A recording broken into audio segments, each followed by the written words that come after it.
Mathematics के धुरंधरों, मेरे पास advance 2014 का बाइनोमियल थ्योरम का क्वेश्चन, एक ऐसा सुंदर क्वेश्चन जो रिसेंटली बहुत वायरल हुआ है, मायने कि 25 और 26 के पेपरों में आम पाया गया with a super special technique. मैं क्या पूछ रही हूँ, उन्होंने क्या पूछा, x रेज़ टू पावर 11 का कोफिशिएंट पूछा, इन तीन टर्म की प्रोडक्ट में से पूछा। तीनों बाइनोमियल थ्योरम है, जिसका एक्सप्लेनेटरी वे अपन को बच्चा बच्चा जानता है कि इसको इस तरीके से लिखा जाता है।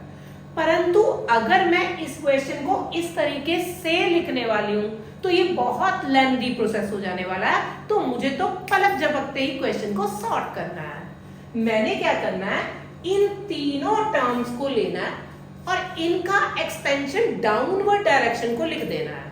मेरे पास दो तरह की टर्म है, एक x और y वाली टर्म और दूसरा उनका कोफिशिएंट्स।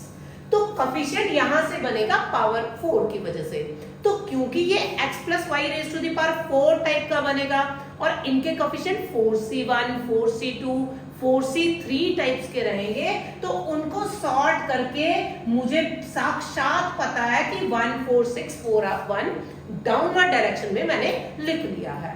अब बारी आई इनके कोफिशिएंट्स को लिखने की। यहाँ पे x स्क्वायर टर्म है, पहली टर्म में x 1 आएगा, दूसरे में x square, x raise to power 4, x raise to power 6, x raise to power 8। ठीक है, अब देखो आप क्या हो रहा है, देखो जादुई तरीके से 1 plus x cube raise to the power 7 है।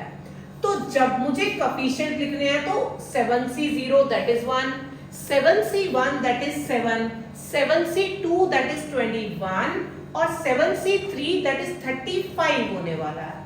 और जो इनके कोफिशिएंट्स हैं, टर्म्स है, that will be 1 x cube, x6, x9। मैं इसको आगे प्रोसीड करूंगी ही नहीं, क्योंकि अपन को x रेज टू पावर 11 पूछा है, मुझे next x raise to power 12 लाके करना ही क्या है। नेक्स्ट मेरे पास थर्ड टर्म है, जिसमें मुझे ये कोफिशिएंट लिखने हैं 12c0, 12c1 और 12c2 के, और जो टर्म्स लिखनी है वो मैं टर्म्स कुछ इस तरीके से लिख रही हूं, it will be 1 x raise to power 4, x raise to power 8। Next term का कोई पर्पस ही नहीं है मेरे पास। क्या करना है, इन तीनों टर्म्स में कोई प्रोडक्ट में से वो टर्म्स लेके आने हैं जिनके coefficient x raise to power 11 बन जाएंगे।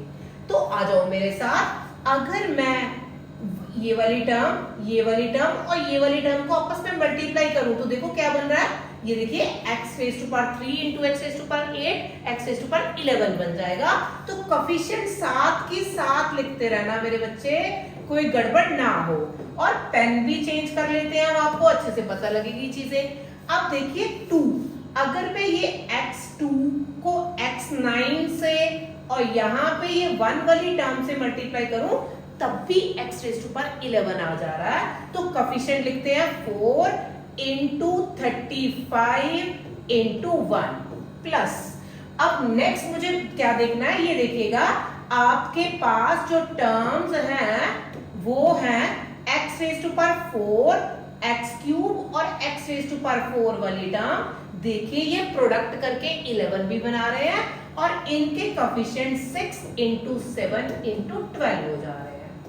प्लस अब मेरे पास जो लास्ट 6 के साथ किसी का कॉम्बिनेशन नहीं बन रहा, 8 का 3 और 1, ये मेरे पास आखिरी जो कॉम्बिनेशन बन चुका, 1 इंटू 7 इंटू 1। तो आंसर जो आपका नेक्स्ट एडिशन करके आ जाएगा वो है 1113।